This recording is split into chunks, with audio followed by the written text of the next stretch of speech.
안녕하세요. 애나의 다락방 라디오입니다. 직전에 미국의 국민화가 모지스 할머니의 자전 에세이 소개해드렸었죠. 국내에 모지스 할머니에 관한 책이 한 권 더 있는데요. 오늘 소개할 모지스 할머니 평범한 삶의 행복을 그리다입니다. 이 책은 제가 한때 모지스 할머니 그림에 푹 빠져 지낼 때 함께 구입했던 책입니다. 이 책의 저자이신 이소영님은 미술을 전공한 뒤 전시 해설과 명화 강의를 하고 신문이나 SNS에 그림 이야기를 연재하는 등 다양한 채널을 통해 사람들에게 그림의 맛을 전하고 있는 아트 메신저이신데요. 어느 날 운명처럼 모지스 할머니의 그림과 사랑에 빠진 뒤 이렇게 직접 쓴 한 권의 책으로 더 많은 사람들에게 모지스 할머니의 그림을 알리고 있습니다. 책의 서문에서 저자 이소영님은 이렇게 말합니다. 내게 있어 그녀는 자신이 보고 듣고 겪은 것들을 가장 소박하면서도 황홀하게 그려내는 작가다. 빈센트 반 고흐는 본 것을 기억할 수 있는 사람은 허무하지 않고 생각에 목마르지 않으며 고독하지도 않다라고 말했다. 고흐의 말을 되새기며 그녀의 말을 바라보자면 그녀의 그림들은 늘 풍요롭다. 현대인들에게 복잡거리며 사는 삶의 소중함을 동요처럼 들려주고 이웃과 함께 맞이하는 소란스러움을 정답게 보여준다.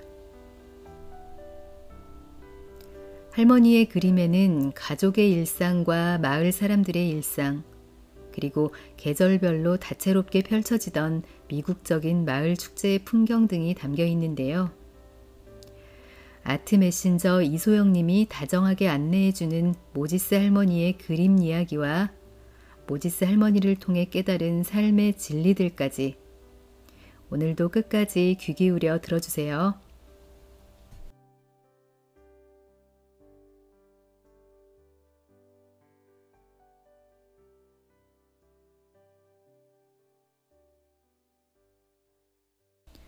체험을 그림으로 그리다. 모지스 할머니의 그림은 멀리서 전체를 보게 만들고 그 다음 그 안에 들어가서 걷고 놀고 만지고 싶어지게 만든다. 그녀가 그린 마을은 하나의 생명체 같아서 항상 분주하고 변한다. 백여 년 전 그녀가 까르르 웃으며 보냈던 시골을 그녀의 그림을 보는 동안 나도 따라 웃으며 거닌다. 우리가 그녀의 그림을 좋아하는 이유는 한국인의 정서와도 궁합이 잘 맞아서다. 아주 오래전에 본 듯한 시골 풍경과 자연의 모습이 사람과 어우러져 아기자기한 이야기를 만들고 있어서다. 그러고 보니 케임브리지 밸리 속 마을에 펼쳐진 언덕들이 다양한 천조각을 이어붙여 공들여 만든 조각보처럼 느껴진다.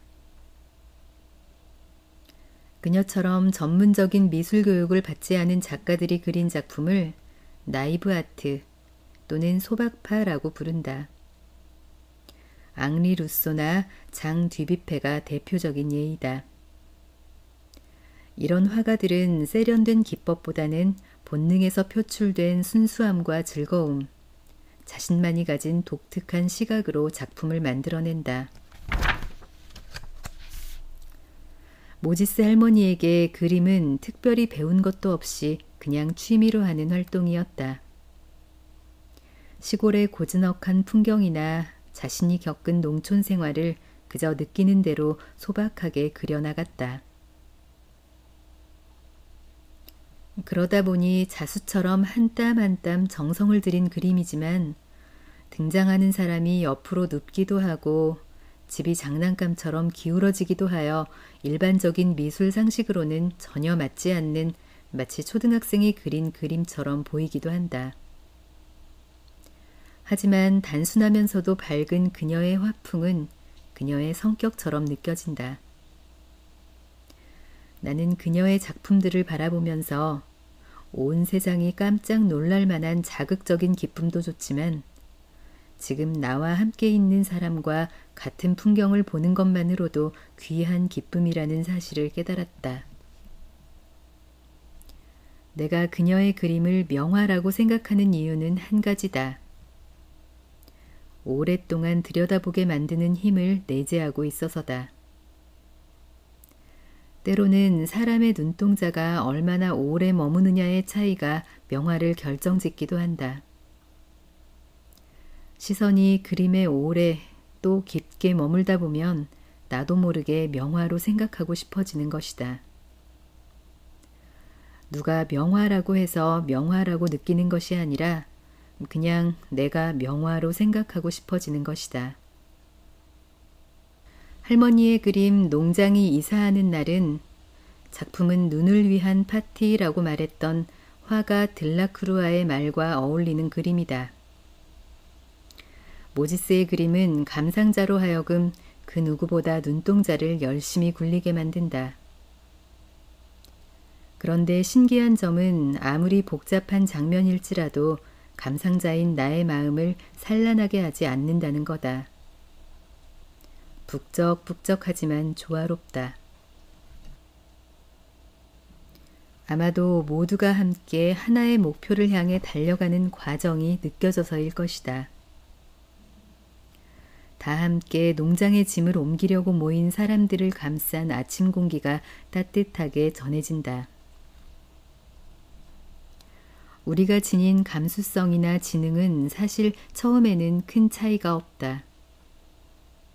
삶에 있어 일정한 순환에 따라 벌어지는 일들도 세상 사람들이 다 비슷하게 경험하기 마련이다. 하지만 그런 과정 속에서 누군가는 경험을 바탕으로 자신의 상상력을 발휘한다. 모지스 할머니가 그랬다.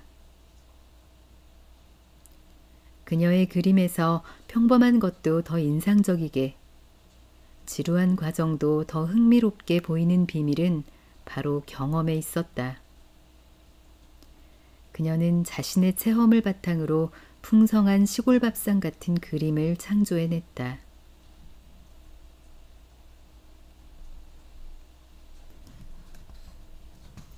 행복한 유년 시절. 모지스 할머니가 어린 시절을 보냈던 마을은 동쪽으로는 그린 산맥이, 서쪽으로는 허드슨 강과 타코닉 언덕이 자리 잡고 있는 곳이었다. 그녀는 이곳에서 행복한 유년 시절을 보냈다. 그녀의 그림 잎들이 변할 때 속에 담긴 이야기를 쫓아가 본다. 물레방아가 있는 저수지에서 뗏목놀이를 할 때면 남동생들과 늘 함께였다는 모지스 할머니.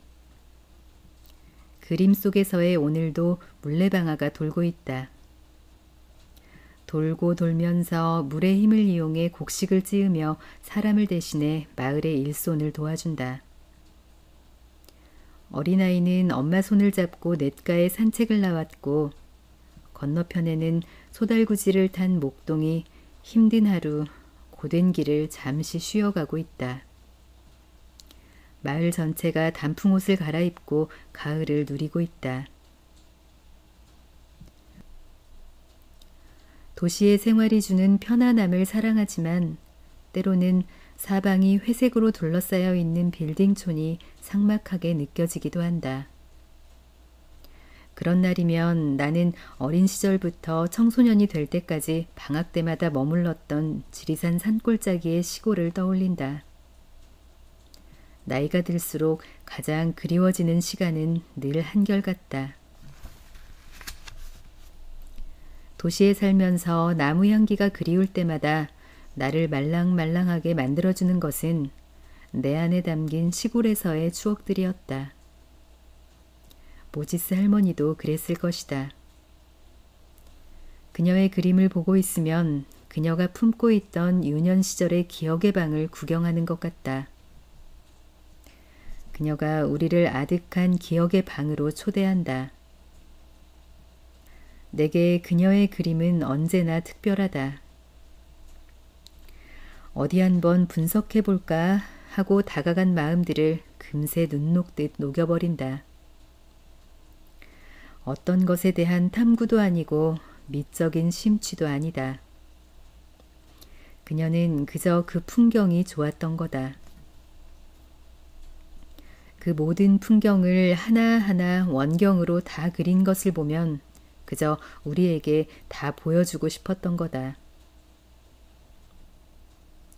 그래서 그녀의 그림을 넋놓고 보고 있으면 새가 되어 세상을 보는 기분이다. 저 멀리 뒷동산의 나무까지, 마을로 들어오는 길까지 하늘에서 내려다보는 것처럼 그려졌다. 가까이 있는 것은 안 보인다 하시고 멀리 있는 것만 잘 보시던 우리 할머니 생각이 난다. 바로 코앞만 보면 안 되고 늘 멀리 내다보라던 할머니의 덕담 같은 말을 나는 그녀의 그림에서 자주 듣는다. 그림을 그린 그녀의 마음에 평화와 사랑의 감정이 담겨 있으니 보는 우리도 그 감정을 전달받는 것이다. 진심은 통한다는 너무나 당연한 그 말이 그녀의 그림을 볼 때는 가장 확실한 진리처럼 느껴진다. 같은 기억들을 가슴에 품고 있어도 꺼내는 방법을 모른다거나 잊고 있다면 추억이 아니다. 그녀의 그림은 작은 추억을 소중하게 꺼내어 생각하게 하는 주문이다. 추억 속에서 아름답지 않은 기억은 없다. 그리움도 용도에 맞게 쓰면 삶에 참 필요한 약이 된다. 그것이 사람이건 장소건 그리워하는 것만으로도 오늘 하루를 잘 보낼 힘이 된다면 족하다. 그래서 사람은 붙들고 살 보이지 않는 그 무엇인가가 늘 있어야 하는 것이다. 삶에 있어 소중한 것들을 깨닫는 순간은 스마트폰을 바라보고 있을 때도 아니고 컴퓨터 앞에 앉아 있을 때도 아니었다. 자연과 함께 할 때였다. 자연 속에서 걷고 논일 때 느꼈던 감정들을 기억하는 어른으로 살고 싶다. 그래서 도시의 삶이 힘들 때면 모지스 할머니가 그린 풍경 같은 자연으로 다가가 위로받는 삶을 살고 싶다.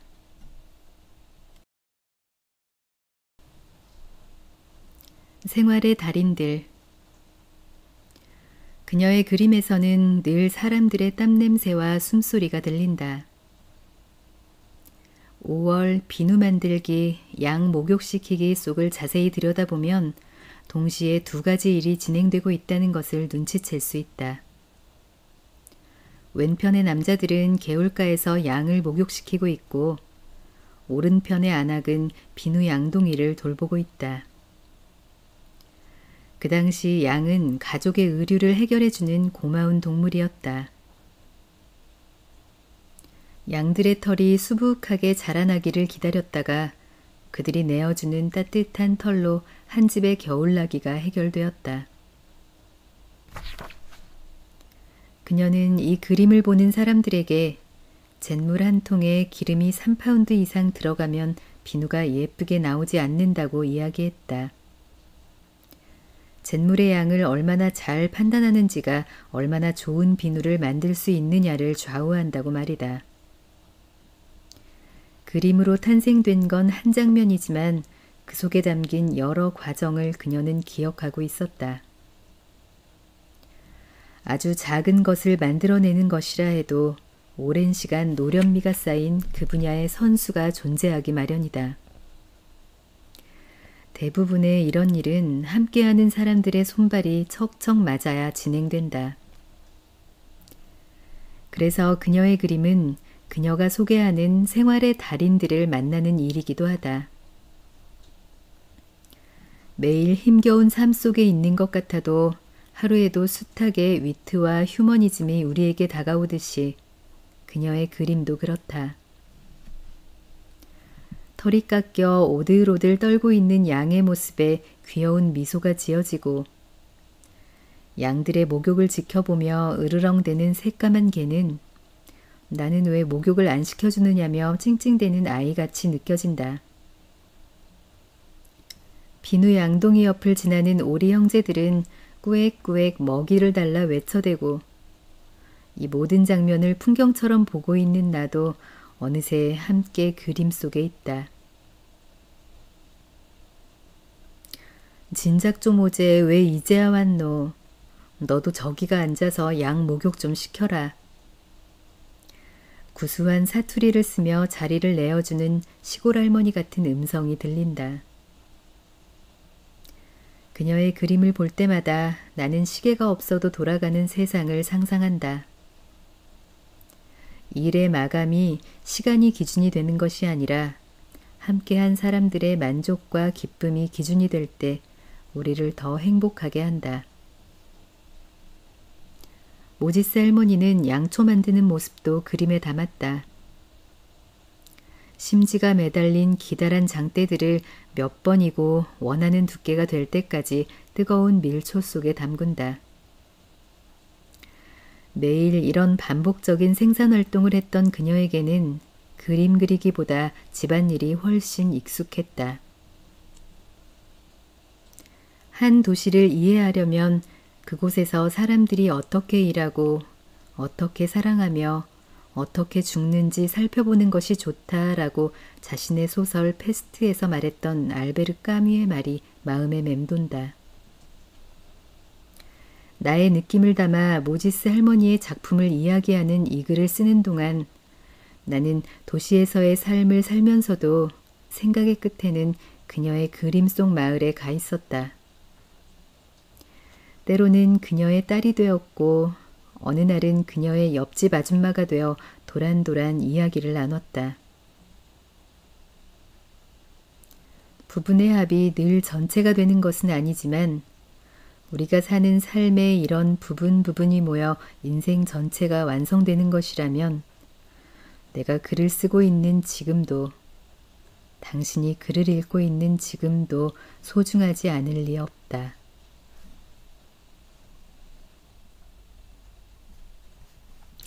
삶은 아름다운 소풍이었다.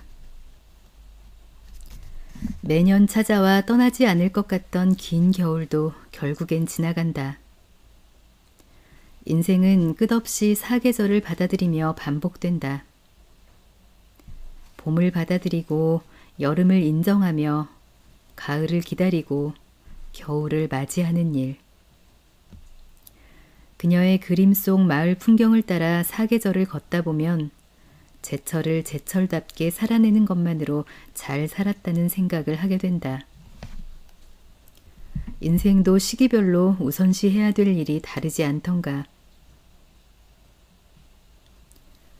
내 인생을 돌이켜보면 마치 좋은 하루였던 것 같아요. 이제 끝났고 나는 내 삶에 만족합니다. 저는 누구보다 행복했고 만족스러웠습니다. 이보다 더 좋을 수는 없어요. 나는 삶의 역경을 만날 때마다 나름대로 최선을 다했어요.